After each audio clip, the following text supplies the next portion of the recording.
दूसरे ग्रह पे जीवन है या नहीं, दूसरे ग्रह पे इंसान है या नहीं, ये मनुष्य की जिज्ञासा की सबसे परम लेवल की, आप समझ लो, जिज्ञासा है। तो दूसरे ग्रह पे जीव जंतु हो सकते हैं, लेकिन ये कहना कि ह्यूमन बीइंग जैसे इंटेलिजेंट होंगे, ये नाहक मूर्खतापूर्ण है। कारण ये कि कोई भी इंटेलिजेंट बीइंग होगा तो वो इस अस्तित्व में रहना स्वीकार नहीं करेगा, जैसा कि मनुष्य ने स्वीकार कर लिया है। वो ये बात समझने को ही नहीं तैयार है कि अस्तित्व ही दुख है, और जब उसके पास चुनाव है इस अस्तित्व से मुक्त होने का, और वो चुनाव है प्रजनन ना करना, फिर भी वो ये कर रहा है। मतलब क्या लगता है, कोई भी इंटेलिजेंट बीइंग होगा उनकी सभ्यता में विवाह होते होंगे, बच्चे होते होंगे? ऐसा सिविलाइजेशन आपको लगता होगा, और खास करके मेथनी प्रक्रियाएं होती होगी, तो आप समझ लो कि वो इंटेलिजेंट बीइंग नहीं होंगे, है ना, वो जानवर होंगे। हाँ, तो जानवर ये सब मिल सकते हैं, लेकिन ह्यूमन बीइंग जैसा इंटेलिजेंट एलियन नहीं मिलेगा आपको। और क्योंकि ह्यूमन बीइंग्स इंटेलिजेंट कम मूर्ख भी है, तो इंटेलिजेंट कम मूर्ख वाला जीव जंतु तो आपको नहीं मिलने वाला। बंदर, जो हाथी, घोड़े, नाली के कीड़े, है ना, ऐसे ऐसे जो छोटे मोटे माइक्रोस्कोपिक लेवल के होते हैं सूक्ष्म जीव, वो मिल सकते हैं, लेकिन ह्यूमन इंटेलिजेंस जैसा कोई स्पेसिस है नहीं, क्योंकि पूरे ब्रह्मांड में बचे नहीं। क्योंकि उन लोगों ने इस बात को समझ लिया कि अस्तित्व दुखमय है, उन लोगों ने प्रजनन करना छोड़ दिया, और फिर वो अपने स्पेसिस को खत्म कर चुके हैं। अपने स्पेसिस को बढ़ाने, उनको फैलाने की प्रवृत्ति जो है ना, जानवरों की होती है, इंटेलिजेंट बीइंग की नहीं। तो कितना भी शोध कर लें, कितनी प्रक्रिया कर लें, आपको या तो जानवर मिलेंगे, लेकिन ह्यूमन बीइंग जैसा इंटेलिजेंट इसलिए नहीं मिलेगा। ह्यूमन बीइंग इंटेलिजेंस तक आते आते आपके पास ये चुनाव आ जाता है कि आप इस अस्तित्व में रहें या ना रहें। और जो भी इंटेलिजेंट अगर कहीं भी दूसरे ग्रह पे जीव जंतु रहे होंगे, जिनके पास ये चुनाव आ गया होगा, तो उन्होंने ना रहने का चुनाव किया होगा।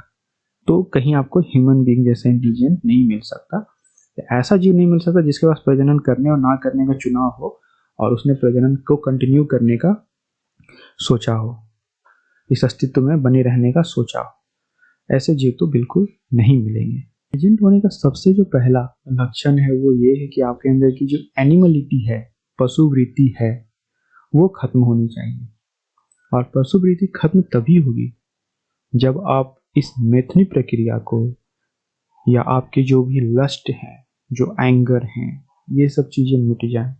और ये सब चीजें मिटती तब है जब कोई भी वस्तु अस्तित्व से बाहर की, है ना, जिस अस्तित्व को हम जानते हैं उस अस्तित्व में तो बिल्कुल ही ना हो, दूसरा अस्तित्व होगा जहाँ की ऐसी चीजें होंगी। होना ही बीइंग जो है ना, कंप्लीट ऑन्टोलॉजिकल जो अंडरस्टैंडिंग है ना, वही प्रॉब्लमेटिक है। बीइंग के क्वेश्चन में ही प्रॉब्लम है।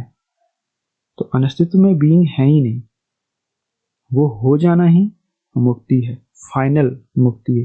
तो किसी भी जीव के पास अगर ये चॉइस आ जाता है कि हमें इस अस्तित्व में रहना है या इसका त्याग करना है, तो वो अगर इंटेलिजेंट है तो इस अस्तित्व में रहना स्वीकार नहीं करेगा, वो मुक्त होना स्वीकार करेगा। अब बात है कि क्या वो हमें मिलेंगे?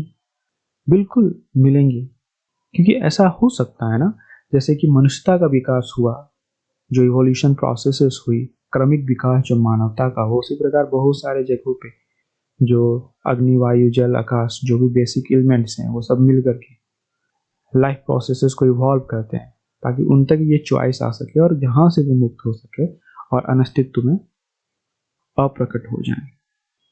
तो ये इवोल्यूशन प्रोसेस तो बहुत जगह हो रही होगी, ताकि वो उस इंटेलिजेंस तक पहुंच पाए, जो ह्यूमन बीइंग जिस इंटेलिजेंस तक पहुंचे और उनके पास चॉइसेस है। इस तरह की इवोल्यूशन हो रहे होंगे दूसरे भी ग्रह पे, ताकि वहां भी जो चेतना कैद है अस्तित्व में, वो फिर से अनस्तित्व में हो जाए।